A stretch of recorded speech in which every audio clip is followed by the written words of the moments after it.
पांडुरंगा करू प्रथम नमन दुसरे चरण संताचिया त्यांच्या कृपादाने कथेचा विस्तारू बाबाजी सद्गुरुदास तुका ओम नमोजी अद्या वेद प्रतिपाद्या जय जय स्वसंवेद्या आत्मरूपा देवा तुझे गणेशू सकलार्थमते प्रकाशू म्हणे निवृत्तीदास उधारी जोजी जो आनंद सत्य प्रकाश विभू आणि आधार नाम रूपास बुद्धी न जाणे आणि जाणे त्या सत्व अपार शुद्ध परमात्मा मीचे असे श्री गुरु चरण सरोज रज निज मन मुकुर सुधारी बरन हो रघुबर विमल दसु जोदायुग फुलचारी बुद्धिहीन तनु जानिके सुमिरो पवन कुमार बल बुद्धि विद्या देव मोही हरऊ कलेस विकार साठविला हरिजी हृदय मंदिरी त्यांची सरली येर झार झाला सफल व्यापार प्रस्तुत संकीर्तनासाठी निवडलेला अभंग देवमान्य संत मान्य संत जगमान्य संत जगद्गुरु तुकोबाराय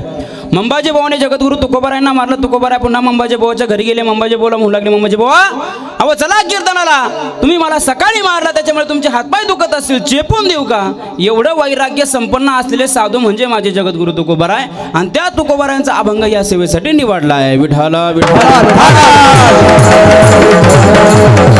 अल्पासा परिहार द्यायचा तो असा अखिल कोडपण मंडनायक भगवान पांडुरंग परमात्म्याच्या आशीर्वादाने पावन झालेली भूमी विश्वाचा चालक मालक भगवान परमात्मा भयात असते अग्नी तपती भयात तपती सूर्य हा ज्याच्या भीतीने अग्नी तपला जातो ज्याच्या भीतीने सूर्यप्रकाशला जातो इंद्र वायू मृत्यू हे त्याच्या भीतीने धावतात किती अबाधी सत्ता असावी त्याने गीतेमध्ये स्वतः सांगावं म्या बोलविल्या वेद बोले म्या चालविल्या सूर्य चाले म्या हलविल्या प्राणू हले तो या जगा चाळीता आमच्या साधू संतांनी सोप्या भाषेमध्ये वर्णन केले तुझ्या सत्तेने वेद बोलतो आणि तुझ्या सत्तेने सूर्यप्रकाशला जातो असा असणारा भगवान परमात्मा वृक्षाचं पान सुद्धा त्याच्या सत्तेशिवाय हलत नाही वृक्षाचीही पाने हले त्याची सत्ता राहिली अहंता मग कोठे असा असणारा विश्वाचा चालक मालक भगवान परमात्मा त्या परमात्म्याच्या कृपा आशीर्वादाने पावन झालेली भूमी तथा आपल्या महाराष्ट्रामध्ये 18 प्रगत जातीचे संत होऊन गेले त्यांच्या कृपा आशीर्वादाने पावन झालेली भूमी आपला हा संगमनेर तालुक्यामधील हे छोटंसं वसलेलं गाव वडगाव पान आता छोटंसं म्हणता येणार नाही बरोबर आहे का नाही फार मोठं वडगाव पान आहे महाराज आपल्या वडगाव पानमधील एक गोड व्यक्तिमत्व कैलासवासी रावसाहेब कुशाबा सोनवणे आपल्या या दादांना जाऊन वर्ष झालं हा प्रथम पुण्यस्मरणाचा कार्यक्रम वर्ष श्राद्धाचा कार्यक्रम आपण या ठिकाणी सर्व शास्त्राला धरून या ठिकाणी विधी संपन्न करत आहोत आणि खरं तर दादांना पुण्यस्मरण का करावं लागतं वर्ष श्राद्ध का करावं लागतं याला सुद्धा फार मोठं शास्त्र आहे फार मोठं शास्त्र आहे बघा माणूस गेल्यानंतर त्या माणसाचा आत्मा त्या घरामध्ये एक दिवस वास करतो एकदा अंत्यविधी झाला त्या मनुष्याचा आत्मा त्या स्मशानभूमीमध्ये जाऊन 10 दिवस राहतो वर्षभर त्याचा प्रवास चालू असतो एकदा दशक्रिया विधी झाला 365 दिवस त्याचा प्रवास चालू असतो वर्षभर त्याचा प्रवास चालू असतो म्हणून आपण वर्ष श्राद्ध करतो पुण्यस्मरण करतो लक्ष देऊ नाही का आपले पितर जर गेले तर भगवान परमात्मा आपल्या पितरांना विचारतात गणेश महाराज आपल्या पितरांना विचारतात बोला कडलक परिवार काय पाहिजे तुम्हाला बोला सोनवणे परिवार काय पाहिजे तुम्हाला बोला काळे परिवार काय पाहिजे तुम्हाला बोला एरंडे परिवार काय पाहिजे तुम्हाला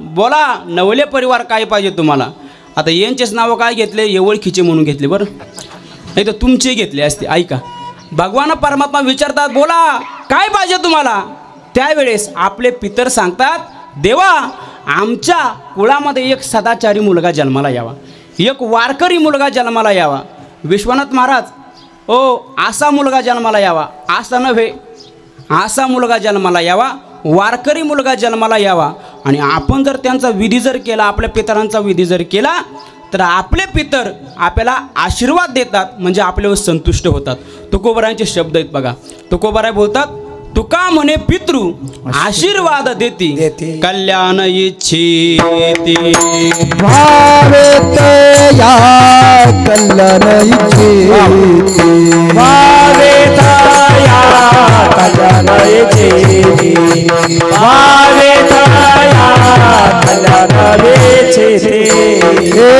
तुका म्हणे पितृ आशीर्वाद देती तुका म्हणे पितृ आशीर्वाद देती तुका म्हणे पितृ आशीर्वाद देते तुका म्हणे पितृ आशीर्वाद देते कल्याण इच्छिती तया तुला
नेलं महाराजांनी.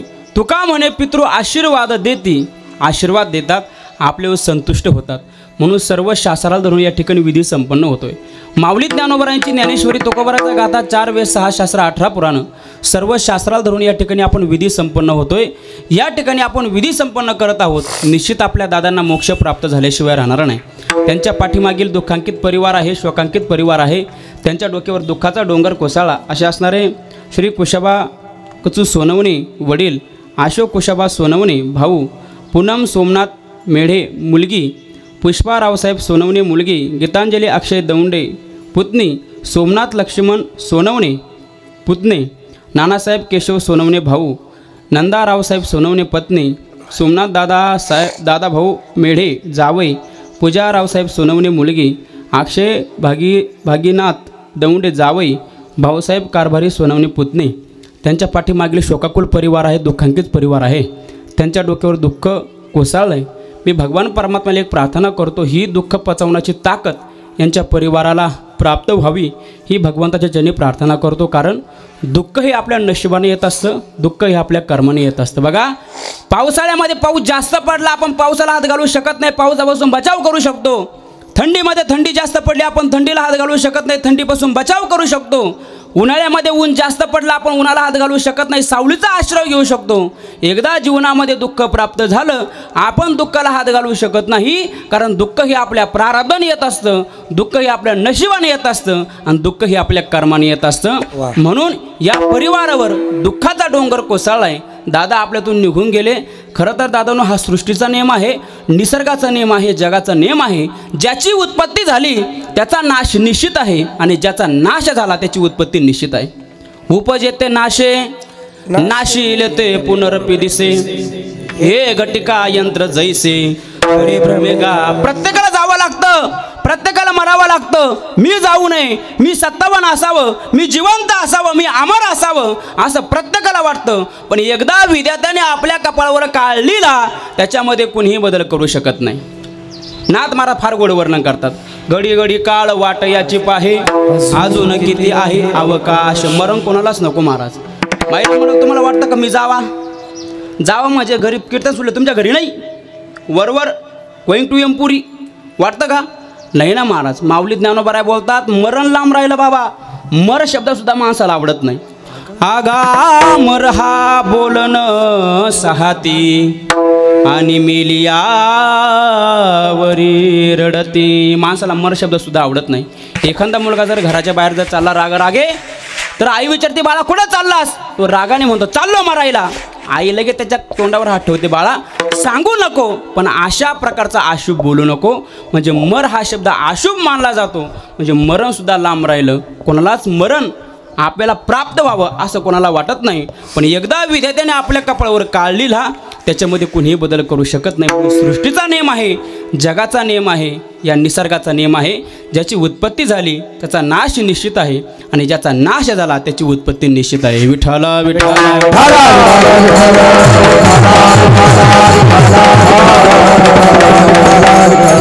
म्हणून प्रत्येकाला जावं लागतं, प्रत्येकाला मरावं लागतं. तुझा ना भरोसा ना माझा भरोसा, जग हे कुणाचे सांग भल्या मानसा. असो चूल माती आणि मीठ भाकर, नाम हरीचे मुखी गोड साकर. सोडून दे रे धनाच्या तू लालसा, जग हे कुणाचे सांग भल्या मानसा. कधी लागेल रे वेड्या तुला गोडी अभंगाची. म्हणून योग्य वेळेमध्ये आपण परमार्थ केला पाहिजे, या संधीचं सोनं केलं पाहिजे. हा देह सार्थकी लावला पाहिजे. क्षणाचा भरोसा नाही. आपण जेवण करायला बसू, शाश्वती नाही. जेवण करायला बसलो, ताटामधला घास आपण हातामध्ये घेऊ, याची सुद्धा शाश्वती नाही. हातामध्ये घेतलेला घास आपण तोंडामध्ये घालू, याची सुद्धा शाश्वती नाही. आणि तोंडामध्ये घातलेला घास आपण गिळू, याची सुद्धा शाश्वती नाही. माऊली ज्ञानोबराय बोलतात, माशी पाक पाकडे तव हेसरे, माशी नुसतं पंख पाकडोसर हे शरीर जाणार आहे, म्हणून क्षणाचा सुद्धा भरोसा क्षणभंगोर नाही भरवसा, क्षणभंगोर नाही भरवसा, वारे सावध थोडा मायाशा, वारे सावध थोडा मायाशा, काही नजरे मला गळामध्ये फासा, काही नजरे मध्ये गळामध्ये फासा, पुढे हुशार थोडा येवढा सगळा,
दिलं महाराजांनी. क्षणभंगुर नाही भरवसा, या देहाचा भरोसा नाही, कधी जाईल काही सांगता येत नाही. प्रत्येकाला जावं लागतं, प्रत्येकाला मरावं लागतं. दादा आपल्यातून निघून गेले.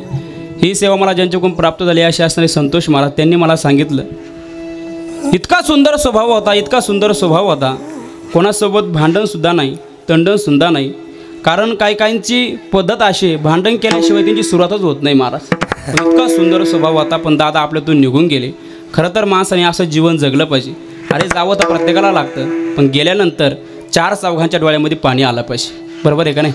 तुका म्हणे एका मरणीची सरे आणि उत्तमची उरे कीर्ती मागे. आपली कीर्ती पाठीमागे उभी राहिली पाहिजे, लोकांनी गायली पाहिजे.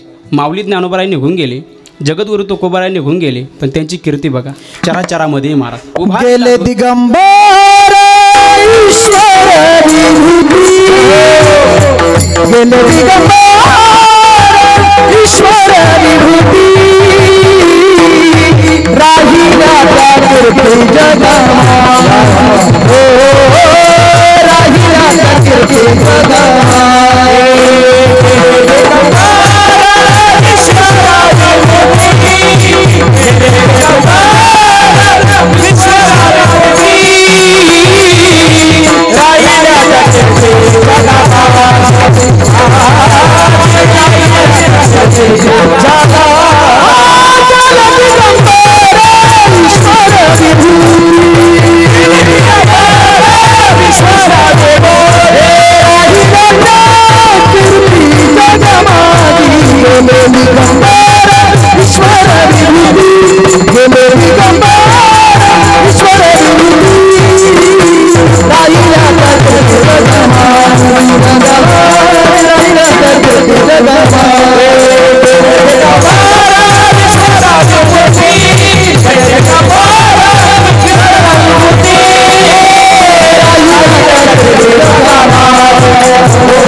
प्रमाणे महाराज गेले. दिगंबर ईश्वर विभूती, राहिल्या त्या कीर्ती जगा माझी.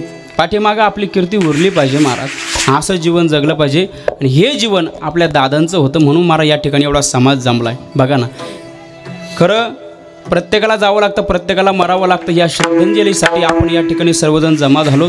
पुरुष मंडळ असेल, महिला मंडळ असेल, त्यांचा मित्रपरिवार असेल, आपण सर्वजण या ठिकाणी कीर्तनरूपी भावपूर्ण श्रद्धांजली त्यांना वाहणार आहोत. आता आपल्या गावातील सर्व भजनी मंडळ या ठिकाणी आहेत. आता सर्वांचं नामोल्लेख जर करायचं तर म्हटलं तर एक ताससुद्धा पुरणार नाही, म्हणून एकदा सर्वांच्या चरणी एकदा विनम्र भावेने नमस्कार करतो. म्हणून गावातील सर्व भजनी मंडळ आहे, आपले पेटी वादकसुद्धा आहेत, गायकसुद्धा आहेत. म्हणून एकदा सर्वांच्या चरणी एकदा विनम्र भावेने नमस्कार करतो. 1-1.25 तासामध्ये मी तुम्हाला असं गोड चिंतन देणार आहे. फक्त एकच करा, सर्वांगाचे कान करून ऐका. परीक्षिती राजाचा 7 दिवसामध्ये उद्धार झाला, खटवंग रायाचा 1 तासामध्ये उद्धार झाला. तुम्ही काळजी करू नका, 1 तासात तुमचा उद्धारच करतो. विठ्ठल विठ्ठल.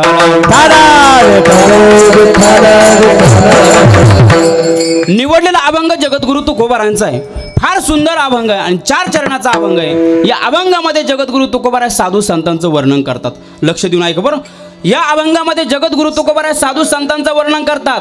पण जगद्गुरु तुकोबाराय देवाला म्हणतात, संतोष महाराज, देवा मी तुला सोडून इतरांचं वर्णन करणार नाही, मी तुला सोडून अन्य देवांचं वर्णन करणार नाही, मी तुला सोडून अन्य साधू संतांचं वर्णन करणार नाही. आणि तुला सोडून जर मी इतरांचं जर वर्णन जर केलं तर आम्हाला ब्रह्महत्येचं पातक घडेल.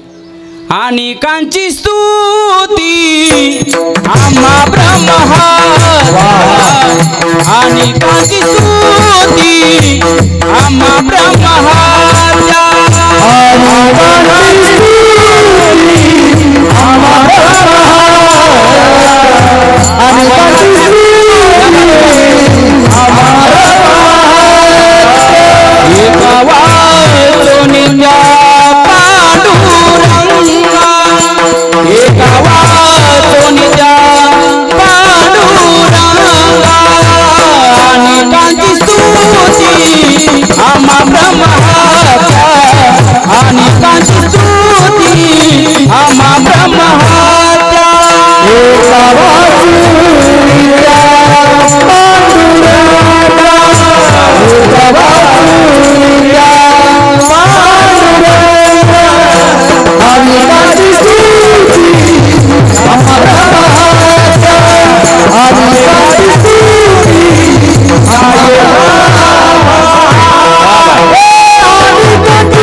शब्द तुकोबारायांचे बघा, असं वाटतं आपला प्राण त्या शब्दावर देऊन टाकावा महाराज. लिहिण्यासारखं प्रमाणे बघा. आणि कांची स्तुती आम्हा ब्रह्महत्या, एका वाचोनी त्या पांडुरंगा, एका वाचोनी त्या पांडुरंगा. आणि कांची स्तुती आम्हा ब्रह्महत्या. देवा तुला सोडून आम्ही इतरांचं वर्णन करणार नाही, आणि तुला सोडून जर आम्ही इतरांचं वर्णन जर केलं तर आम्हाला ब्रह्महत्याचं पातक घडेल. मग मला सांगा, या अभंगामध्ये जगद्गुरु तुकोबारायांनी साधू संतांचं वर्णन केलंय, मग तुकोबारायांना ब्रह्महत्याचं पातक घडलं की नाही? बोला बोला. तुम्ही आजारी आहे का? काय टेन्शन आहे का तुम्हाला? बोला बोला. घडलं की नाही? पुरुष मला घडलं की नाही? टाळकरी मंडळ घडलं की नाही? नाही घडलं. याचं कारण तुम्हाला सांगतो. गणेश महाराज तुकोबाराय बोलतात, देव आणि संत हे वेगळे नाहीत. देवते संत, देवते संत, संत देवते संत, देवते संत, देवते संत, संत देवते संत. निमित्तता प्रतिमा, निमित्तता प्रतिमा, निमित्तता प्रतिमा, निमित्तता प्रतिमा.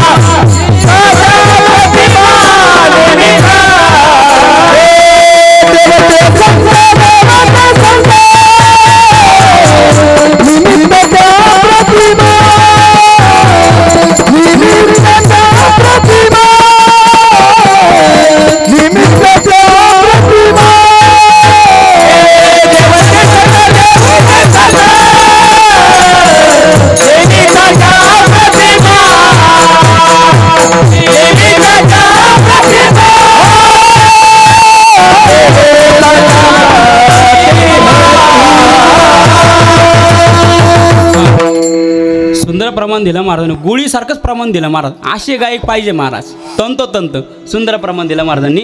देवते संत निमित्त त्या प्रतिमा. आम्ही त्या साधू संतांचं वर्णन करतोय. ते साधू संत आणि देव हे वेगळे नाहीत.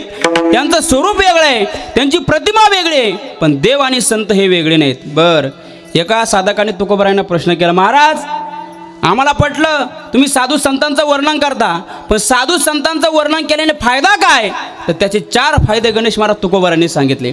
तुकोबाराय बोलतात, साधू संतांचं वर्णन केल्याने पुण्य प्राप्त होतं, साधू संतांचं वर्णन केल्याने विश्रांती प्राप्त होते, साधू संतांचं वर्णन केल्याने पापाची निवृत्ती होते, आणि साधू संतांचं वर्णन केल्याने भगवत प्राप्ती होते. बघा तुकोबाराय सांगतात, 1 नंबर साधू संतांचं वर्णन केल्याने पुण्य प्राप्त होतं. पुण्यवंत भावे घेता सज्जनांची नावे नेघी माझी नेघी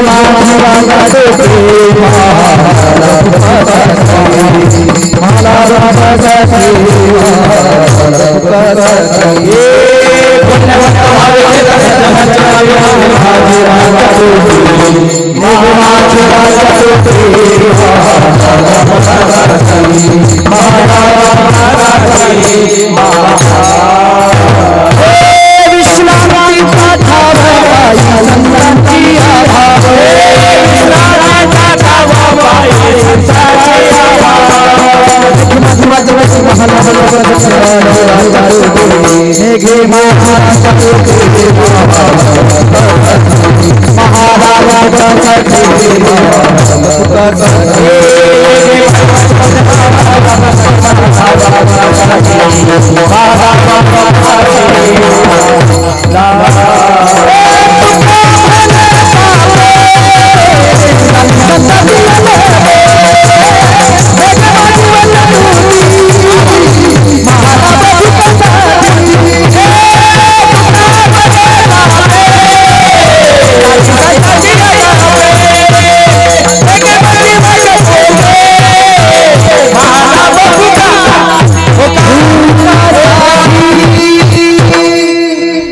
एका कोयत्यामध्ये सगळे ऊस तोडले व महाराजांनी. 4 प्रमाण सवतच दिले. पुण्यवंत भावे घेता सज्जनांची नावे नेघे माझी वाचा तुटी महालाभ भुकासाठी. साधू संतांचं वर्णन केल्याने विश्रांती प्राप्त होते, विश्रांतीचा ठाव पायी संतांचे अभाव. आणि 3 नंबर साधू संतांची स्तुती केल्याने पापाची निवृत्ती होते, तुका म्हणे पापे आणि जाती संतांची जपे.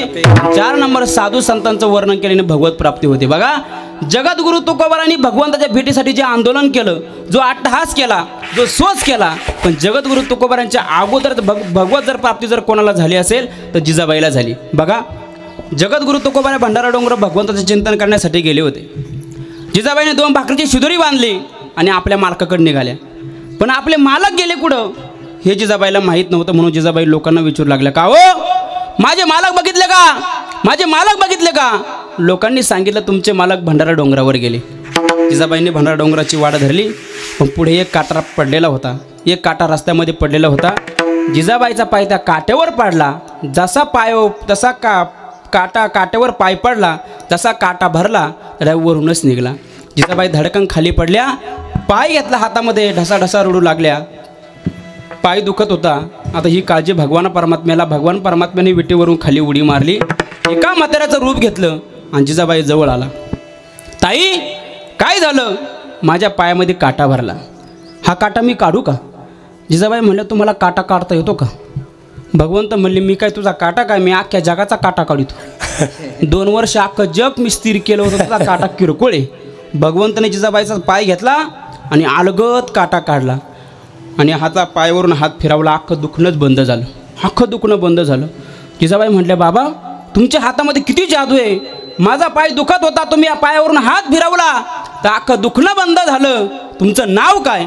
आता भगवंत म्हणलं हिला नाव काय सांगावं. हिचा ना आपला 36चा आकडा. मग आता भगवंत असे लांब गेले. लांब का गेले? जिजाबाईने दगड फेकून जरी हाणला तरी आपल्यापर्यंत आला नाही पाहिजे. भगवंत असे लांब गेले आणि सांगितलं माझं नाव विठ्ठल, असं नाव सांगितलं. आणि त्या ठिकाणी भगवान परमात्म्याने जिजाबाईला सगुण रूपामध्ये दर्शन दिलं. मला एवढंच सांगायचं आहे, साधू संतांची सेवा केल्याने भगवत प्राप्ती होते. म्हणून माझ्या जिजाबाईने आपल्या मालकाची सेवा केली, साधू संतांची सेवा केली, म्हणून तिला भगवत प्राप्ती झाली. म्हणून जगद्गुरु तुकोबाराय सांगतात या 4 गोष्टीसाठी, भगवंत प्राप्तीसाठी पुण्य प्राप्त व्हावं म्हणून मी साधू संतांचं वर्णन करतो. बर तुकोबर आहे, तुम्ही ज्या साधू संतांचं वर्णन करताय त्या साधू संतांचं असं काय कार्य आहे, अशी काय महती आहे का तुम्ही त्यांचं वर्णन करता. त्यावेळेस तुकोबर आहे म्हणले मी त्या साधू संतांचं का वर्णन काय सांगू, त्या साधू संतांचं कार्य काय सांगू, त्या साधू संतांची महती काय सांगू. त्या साधू संतांनी या विश्वाचा चालक मालक भगवान परमात्मा आपल्या हृदयामध्ये साठवला. ते महाराज अभंगाच्या प्रथम साठविला साठविला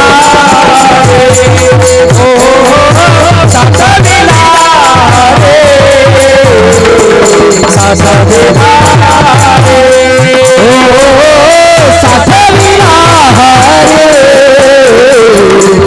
साठविला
प्रथम चरणामध्ये म्हणतात मी ज्या साधू संतांचं वर्णन करतोय त्या साधू संतांनी या विश्वाचा चालक मालक भगवान परमात्मा आपल्या हृदयामध्ये साठवला म्हणून मी त्यांचं वर्णन करतोय.